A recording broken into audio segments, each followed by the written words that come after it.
മനു. ആ എടാ, നിങ്ങൾ എല്ലാവരും ഈ രാത്രിയിൽ ഇങ്ങോട്ട് വന്നേല് ഒരുപാട് നന്ദിയുണ്ട്. എടാ, നമുക്കിടയിൽ നന്ദി പറച്ചിൽ വേണോടാ. അവൾ ഒരുപാട് ഹാപ്പിയാടാ. ആ മൂഡ് ഓഫ് ഒക്കെ പോയി. ആക്സിഡന്റ് കഴിഞ്ഞ ശേഷം സ്വാതി ഇങ്ങനെ ചിരിച്ചു കാണുന്നത് ആദ്യമായിട്ടാ. ഞങ്ങൾ ആഗ്രഹിക്കുന്നതും അതല്ലേ, എത്രയും വേഗം സ്വാതി പഴയ നിലയിലേക്ക് തിരിച്ചു വരണം. അതിന് ഞങ്ങൾക്ക് കഴിയുന്ന എന്തും ചെയ്യും. ഇവിടെ വന്ന് അവളെ കാണണമെന്നുള്ള ആഗ്രഹം ഞാൻ അവളോട് പല തവണ പറഞ്ഞതാ. നിങ്ങൾ ആരും ഇങ്ങോട്ട് വരരുത്, ഞാൻ വരും. എന്നിട്ട് എന്നെ പഴയ നിലയിൽ കണ്ടാ മതിയെന്നാ അവള് പറഞ്ഞത്. അവളോട് പറയാതെ ഒന്നിവിടം വരെ വരണോന്ന് ഞങ്ങൾ പ്ലാൻ ചെയ്തതാ. അവള് കിടക്കുന്നത് ഞങ്ങൾ കാണരുതെന്ന് ആഗ്രഹിക്കുന്ന നിലയ്ക്ക് പിന്നെ അത് വേണ്ടെന്ന് വെച്ചതാ. ഇനിയൊരു പ്രശ്നവും ഞങ്ങൾക്കില്ല.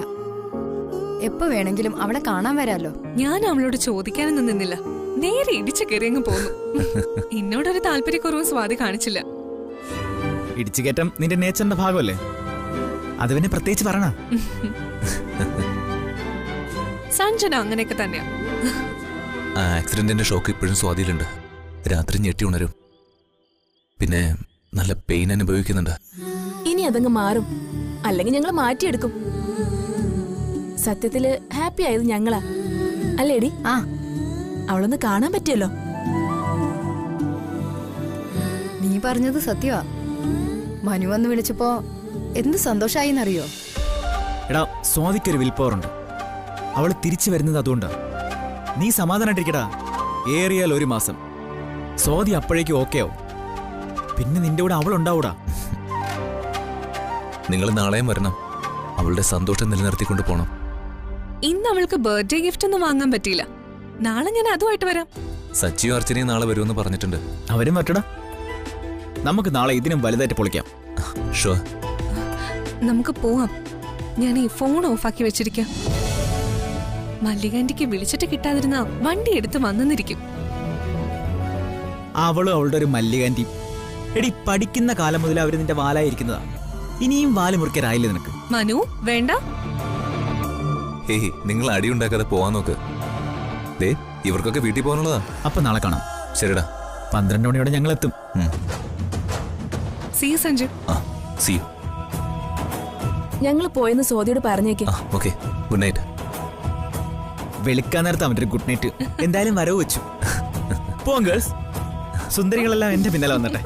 പിന്നാലെ പോകാൻ പറ്റിയൊരു മുതല്. നിന്നെയും വെച്ചിട്ട് കുറെ കാലം അവൻ പിന്നാലെ നടന്നതല്ലേടി. പോവാൻ 2 മണിക്ക് എനിക്ക് UK എന്നൊരു കോള് വരും. ഇനി ഇവിടെ നിന്ന് ശരിയാവില്ല. പോട്ടാ. പോട്ടെ സഞ്ജു. ശരി എന്നാ. ബൈ സഞ്ജു.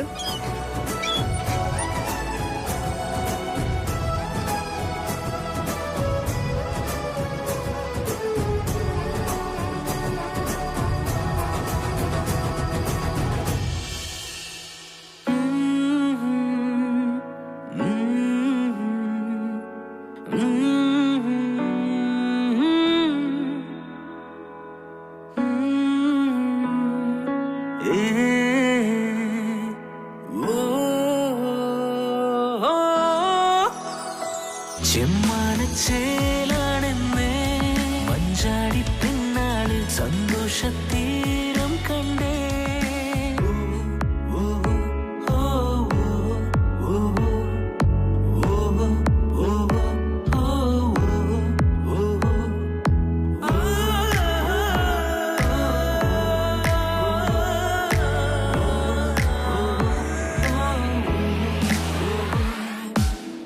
ജീവന്റെ താളം നീയല്ലയോ, നാം ഒന്നു ചേരും നാളില്ലയോ. ഹായ്. ഇങ്ങനെ ഒരു ബർത്ത്ഡേ മുൻപ് നീ സെലിബ്രേറ്റ് ചെയ്തിട്ടുണ്ടോ? ശരിക്കും സർപ്രൈസ് എന്ന് പറയുന്നത് ഇതാ. സമ്മതിച്ചു തന്നിരിക്കുന്നു. സഞ്ജുവിനെ ഞെട്ടിച്ചു കളഞ്ഞു. ബർത്ത്ഡേ പറ്റി ഒരു സൂചന പോലും തരാതെ ഇതെങ്ങനെ പ്ലാൻ ചെയ്തു? അമ്മ ഇതിന് കൂട്ടു നിന്നിട്ട് ഒരു സൂചന പോലും എനിക്ക് തന്നില്ല. എടോ, ഇത് പ്ലാൻ ചെയ്തത് ഞാനാണെന്നാണോ നീ കരുതുന്നത്? സഞ്ജു അല്ലാതെ പിന്നാരാ? അതെ, സഞ്ജനെയും മനുവിനെ ഇൻവൈറ്റ് ചെയ്തു എന്നല്ലാതെ എനിക്കിതിൽ പ്രത്യേകിച്ച് ഒരു റോളും ഇല്ല. പിന്നെ അവര് വന്നപ്പോ ഒന്ന് വാതിൽ തുറന്നു കൊടുത്തു. തന്റെ അനിയത്തിയുടെ പ്ലാനിങ് ഇതല്ല. അമ്മുന്റെയോ? വിശ്വസിക്കാൻ കഴിയുന്നില്ല. നീ വിശ്വസിക്കാതിരുന്ന ഞാൻ എന്ത് ചെയ്യും? പ്രഭയങ്ങളുടെ വിഷമം കണ്ടിട്ടാ അമ്മ ബർത്ത്ഡേയുടെ വിവരം അറിയുന്ന. നിന്റെ ബർത്ത്ഡേ എല്ലാവരെയും ക്ഷണിച്ച് സെലിബ്രേറ്റ് ചെയ്താ നിനക്ക് വിഷമം ഉണ്ടാവും അങ്കിൾ കരുതിയത്. എന്നാ നിനക്ക് വിഷമം ഉണ്ടാവാതെ നിന്നെ സന്തോഷപ്പെടുത്തി അതെങ്ങനെ ആഘോഷിക്കാന്ന് അവൾ ആലോചിച്ചത്. അമ്മു എന്നെ വിളിച്ച് വിവരങ്ങൾ പറഞ്ഞു. കേട്ടപ്പോ തന്നെ അതൊരു നല്ല ഐഡിയ ആയിട്ട് എനിക്കും തോന്നി.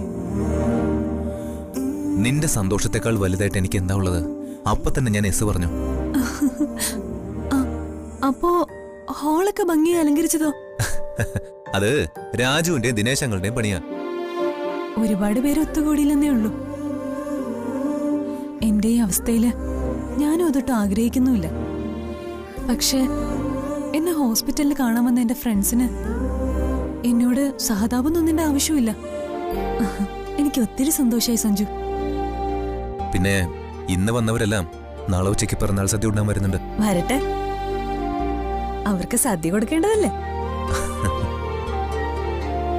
അമ്മുന്റെ മനസ്സ് എത്രത്തോളം വലുതാണെന്ന് എനിക്കിപ്പം മനസ്സിലായി. നിന്റെ ബർത്ത്ഡേ ആയിട്ട് മാത്രമല്ല അവൾ ഇതിനെ കണ്ടത്. പിന്നെ ഏതവസ്ഥയിലും സ്നേഹിക്കുന്നവർ നിന്റെ കൂടെ ഉണ്ടെന്ന് ഉറപ്പുവരുത്താനാ അവൾ ശ്രമിച്ചത്. അത് മനസ്സിന് കിട്ടുന്ന ഒരു ആശ്വാസം. അല്ലെങ്കിൽ പകൽ അവരെ വിളിച്ചു വരുത്തിയാ പോരെ. ശരിയാ സഞ്ജു പറയുന്നത്. ഇരുട്ടിൽ നിന്ന് കണ്ണു തുറക്കുമ്പോ സന്തോഷമുള്ള മുഖങ്ങളെ ഞാൻ കണ്ടത്. സമയം അർദ്ധരാത്രിയും ഇങ്ങനൊരു അനുഭവം എനിക്ക് തന്ന എന്റെ ഫ്രണ്ട്സിനെ ഞാൻ മറക്കില്ല. അല്ല, അമ്മുനെ കണ്ടില്ലല്ലോ. അവള് റൂമിലെ വേസ്റ്റ് ഒക്കെ കളയാൻ വേണ്ടി പോയതാ. സഞ്ജു പോയി കിടന്ന് ഉറങ്ങിക്കോ. പുലർന്നിട്ട് കാണാന്ന് പറ. നേരം പുലരാൻ ഇനി കുറച്ച് മണിക്കൂറേ ഉള്ളൂ.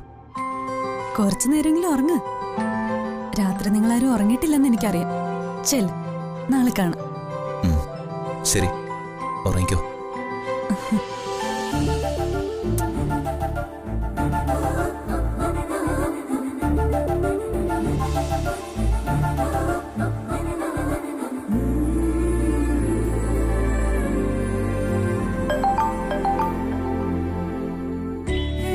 നിന്റെ ബർത്ത്ഡേ എല്ലാവരെയും ക്ഷണിച്ച് സെലിബ്രേറ്റ് ചെയ്താ നിനക്ക് വിഷമം ഉണ്ടാവും അങ്കിൾ കരുതിയത്.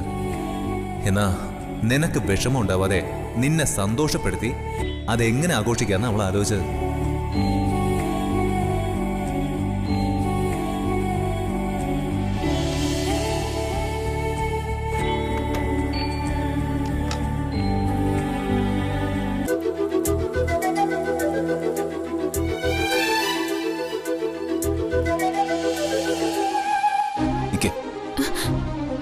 നിക്ക്.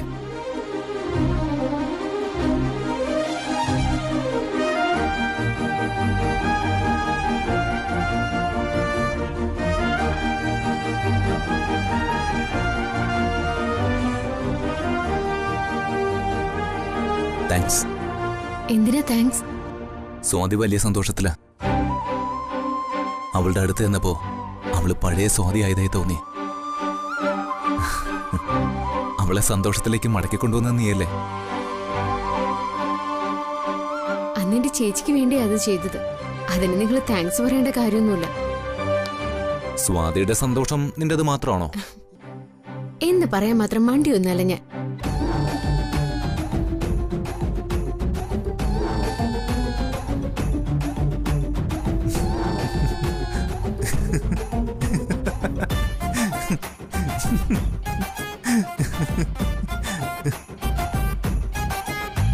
ഞാൻ പോട്ടെ. വഴി മാറി ഞാൻ പോട്ടേന്ന്.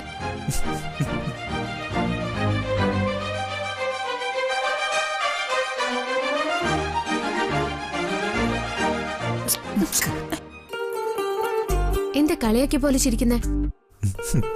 ചിരിക്കാൻ മാത്രം ഞാനൊന്നും പറഞ്ഞില്ല. പറയുന്ന എന്തിനാ? പ്രവൃത്തി കണ്ടാ ചിരിച്ചു പോവില്ലേ?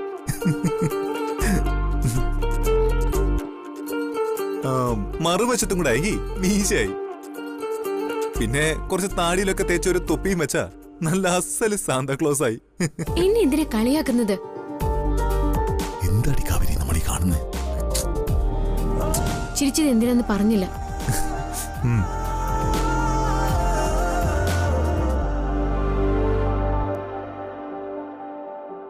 എന്തായി ചെയ്യുന്നേ? നിന്റെ തിരിക്ക്. എന്താ? ദേ ഇവിടെ കേക്കിന്റെ ക്രീം പറ്റിയിരിക്കുന്നു.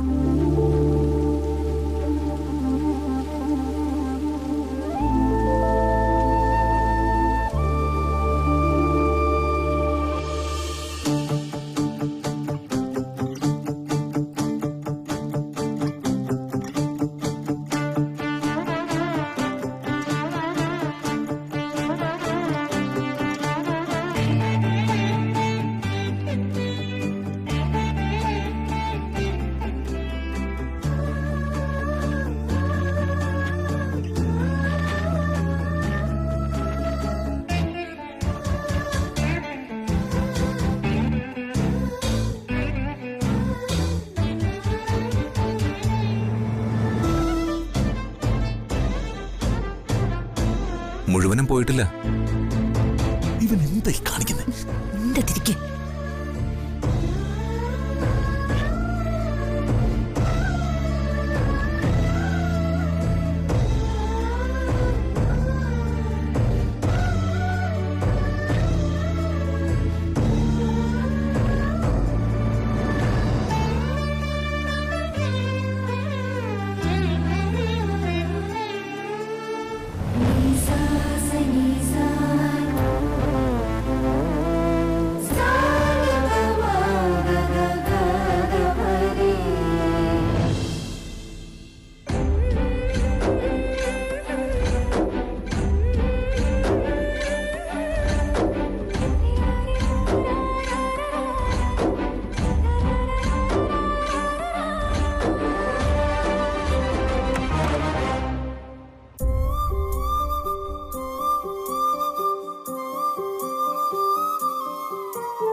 എത്ര സന്തോഷവതിയാ സ്വാതി.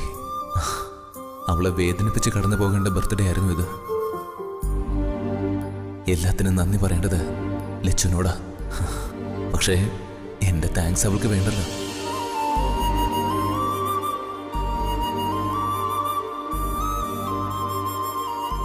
ചേച്ചിക്ക് ഒരുപാട് സന്തോഷായി. കൂട്ടുകാരെ കണ്ടപ്പോ വീൽ ചെയറിലായിരുന്നതിന്റെ ഒരു സങ്കടവും ചേച്ചിക്ക് ഉണ്ടായിരുന്നില്ല. അച്ഛനും വലിയ സന്തോഷായി. ഇത്രയൊന്നും ആരും പ്രതീക്ഷിച്ചില്ല. എനിക്ക് ഓർത്തു വെക്കാനും നല്ലൊരു മുഹൂർത്തമായി. ചേച്ചിയുടെ ബർത്ത്ഡേയിൽ പങ്കെടുക്കാൻ കഴിഞ്ഞല്ലോ. അവളുടെ ലോകം ചേച്ചി മാത്രമാണ്. ഞാൻ കെട്ടിയ താലി അവളുടെ കഴുത്തി കിടക്കുമ്പോൾ ഭൂമിയിൽ ലക്ഷ്മിക്കല്ലാതെ ഒരു പെണ്ണിനും ഇങ്ങനെ ബിഹേവ് ചെയ്യാൻ പറ്റില്ല. സ്വാർത്ഥതയുടെ നിഴൽ പോലും അവളുടെ മനസ്സിലില്ല. സ്വാതിയെ മുന്നിൽ നിർത്തി ഒരു വീട്ടിലെ മരുമകൾ ചെയ്യേണ്ടതെല്ലാം അവൾ ചെയ്തിട്ട് അതെല്ലാം ചേച്ചിക്ക് കൊടുക്കുന്നു. അവൾ അതിൽ സന്തോഷിക്കുന്നു. ലക്ഷ്മിയും സ്വാതിയും തമ്മിൽ എന്ത് ബന്ധമുള്ളത്? വല്യപ്പച്ചി പറയുന്ന പോലെ ഒരു ബന്ധവുമില്ല. അദ്ദേഹം കാത്തുനിന്ന് എന്നോട് താങ്ക്സ് പറഞ്ഞു. ചേച്ചിയുടെ സന്തോഷ അദ്ദേഹത്തിൻ്റെയും.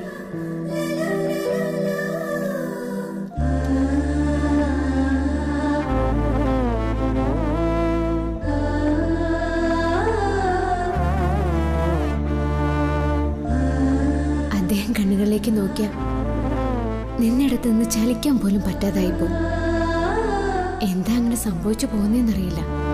താലികെട്ടിന് മുമ്പ് അദ്ദേഹത്തിന്റെ ഫോട്ടോയിൽ നോക്കി ഞാൻ ഒരുപാട് സ്വപ്നങ്ങൾ കണ്ടിട്ടുണ്ട്. എല്ലാ സങ്കടങ്ങളിൽ നിന്നും രക്ഷിച്ചു കൊണ്ടുപോകാൻ വരുന്ന മുത്തശ്ശി പറയാറുള്ള രാജകുമാരനാണെന്ന് വിശ്വസിച്ചു.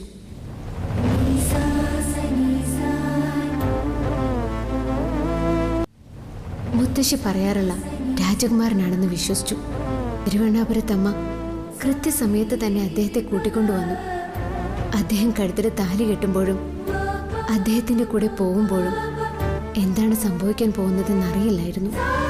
എവിടെ നിന്നോ രാജകുമാരൻ വന്ന് എന്നെയും കൂട്ടിക്കൊണ്ടു പോകുന്നു എന്ന് മാത്രമേ എനിക്കറിയാമായിരുന്നുള്ളൂ.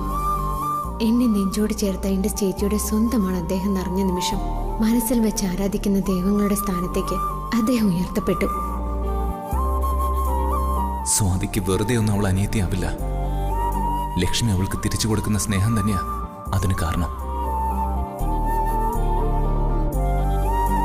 അങ്ങനെ സ്വാതിയെ സ്നേഹിക്കാൻ ലക്ഷ്മിക്ക് കഴിയാതിരുന്നെങ്കിൽ സ്വാതിയെ സ്പർശിക്കാതെ എന്നേ ലക്ഷ്മി സ്വാതിയുടെ ജീവിതത്തിൽ നിന്ന് പോയേനെ. അടർത്തി മാറ്റാൻ കഴിയാത്ത വിധം ലക്ഷ്മി ഈ വീട്ടിലുള്ളവരുടെ മനസ്സിന്റെ ഭാഗമായി. ഈ വീടിന് വേണ്ടി അവൾ ഒരുപാട് നല്ല കാര്യങ്ങൾ ചെയ്തു.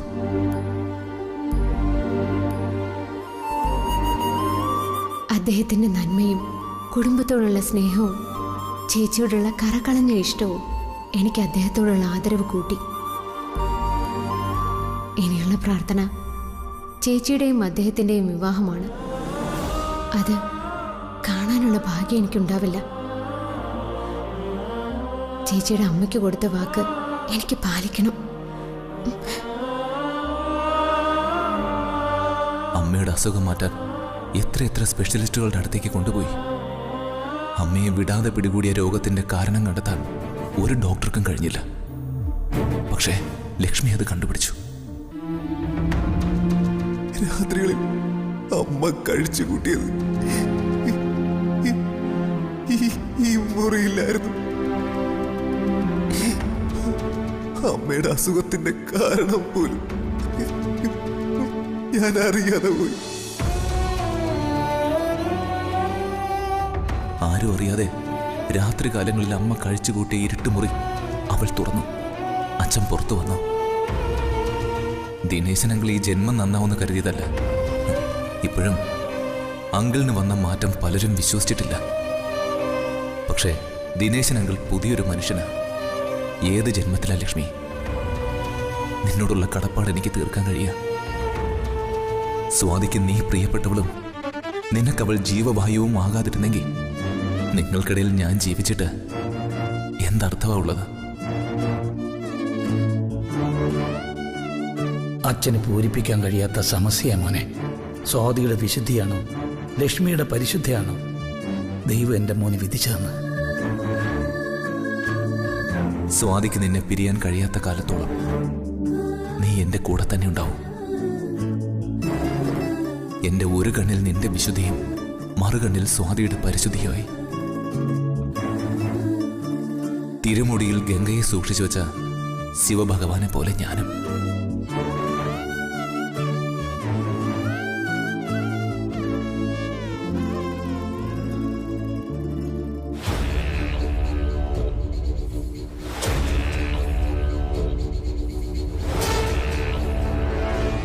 ഇനി അവന്റെ മനസ്സിൽ എന്തെങ്കിലും ചിന്തകൾ വന്നു കാണോ? ആരുടെ മനസ്സിൽ എന്തുണ്ടെന്നാ? കുറച്ചു മുമ്പ് നമ്മളൊരു കാഴ്ച കണ്ടില്ലേ? സഞ്ജുവിന്റെ അമ്മുവിന്റെ റിലേഷൻഷിപ്പ് ഇപ്പൊ എങ്ങനെയാണെന്ന് എനിക്ക് മനസ്സിലാവുന്നില്ല. സഞ്ജു അമ്മുവും തമ്മിൽ എന്തെങ്കിലും റിലേഷൻഷിപ്പ് ഉണ്ടെങ്കിൽ അത് ശ്രീകുട്ടി വഴി മാത്രം. പഴയ കഥയിലേക്കൊന്നും ദിനേശേട്ടൻ പോകണ്ട. പക്ഷെ ലവേഴ്സ് കണ്ണിൽ കണ്ണിൽ നോക്കി നിൽക്കുന്ന പോലെയാ അവരുടെ നിൽപ്പ് കണ്ടപ്പോ എനിക്ക് തോന്നിയത്. ഞാനും കണ്ടതല്ലേ, എനിക്കിങ്ങനെ തോന്നിയില്ലല്ലോ. ഇനി സഞ്ജുവിന്റെ മനസ്സിൽ അങ്ങനെ വല്ല ചിന്തയും വന്നു പോയാൽ തന്നെ അമ്മുനെ അതിനെ കിട്ടില്ല. ഇത്രയും കാലം അമ്മുനെ അടുത്തറിഞ്ഞിട്ടും ദിനേശേട്ടൻ അവളെ മനസ്സിലായില്ലേ? അറിയാനിട്ടു നല്ല കാവിരി. എന്തൊക്കെ പറയാമെങ്കിലും സഞ്ജു താലി കെട്ടിയ പെണ്ണല്ലേ അമ്മു. അവൻ കെട്ടിയ താലി അവളുടെ കഴുത്തിലും കിടപ്പുണ്ട്. അവൾ ആ താലി അഴിച്ചു വെക്കാത്തത് സഞ്ജുവിന്റെ കൂടെ ഒരു ജീവിതം കൊതിച്ചിട്ടൊന്നും അല്ലെന്ന് ദിനേശേട്ടൻ മനസ്സിലാക്കണം. താലി അഴിച്ച സഞ്ജുവിന് ദോഷം വരുമെന്ന് പേടിച്ചിട്ടാ. ഈ കുടുംബത്തോട് കടുത്ത പകയുമായിട്ടൊരു സ്ത്രീ വന്നിട്ടുണ്ടല്ലോ. സഞ്ജുവിന്റെ നേരെ അവൾ ഒന്നിനും പോയിട്ടില്ലെന്നാണോ ദിനേശേട്ടൻ കരുതുന്നത്? അവനെ കൊലപ്പെടുത്താൻ ശ്രമിച്ചു കാണും. അമ്മ ചെയ്യുന്ന ലക്ഷ്മി പൂജയില അവന്റെ നേരെ ഒന്നും ഫലിക്കാതെ വന്നിരിക്കുന്നെ. അതായിക്കൂടെ ശത്രുക്കൾ അവൻ കെട്ടാൻ പോകുന്ന പെണ്ണിന് നേരെ തിരിഞ്ഞത്? അങ്ങനെയെങ്കിൽ സഞ്ജു അമ്മും വേണ്ട ഒരുമിച്ച് ജീവിക്കാൻ. ദിനേശേട്ടൻ പറഞ്ഞു പറഞ്ഞ് ഇതെവിടേക്കാ കയറി പോകുന്നേ? അതും ശ്രീകുട്ടി ഇങ്ങനൊരവസ്ഥയിൽ കിടക്കുമ്പോ. ഞാൻ എന്റെ മനസ്സിന്റെ ആഗ്രഹം കൊണ്ട് പറഞ്ഞു പോയതാ. അമ്മ ഒരു നല്ല മരുമകളുടെ കടമയാ ഈ വീട്ടിൽ ചെയ്യുന്നത്. ഈ കുടുംബമായിട്ട് യാതൊരു ബന്ധമില്ലാത്തൊരു പെണ്ണ് ഇവിടെ ഉള്ളവർക്കായി ജീവിക്കുന്നതിൽ അത്ഭുതം അച്ഛനുൾപ്പെടെ എല്ലാവർക്കും ഉണ്ട്. അമ്മു ആരാണെന്നുള്ള സത്യം നമുക്കല്ലേ അറിയൂ. അമ്മുവിനെ എല്ലാവരും അംഗീകരിക്കുന്ന മരുമകളായിട്ട് കാണാനാ എന്റെ ആഗ്രഹം.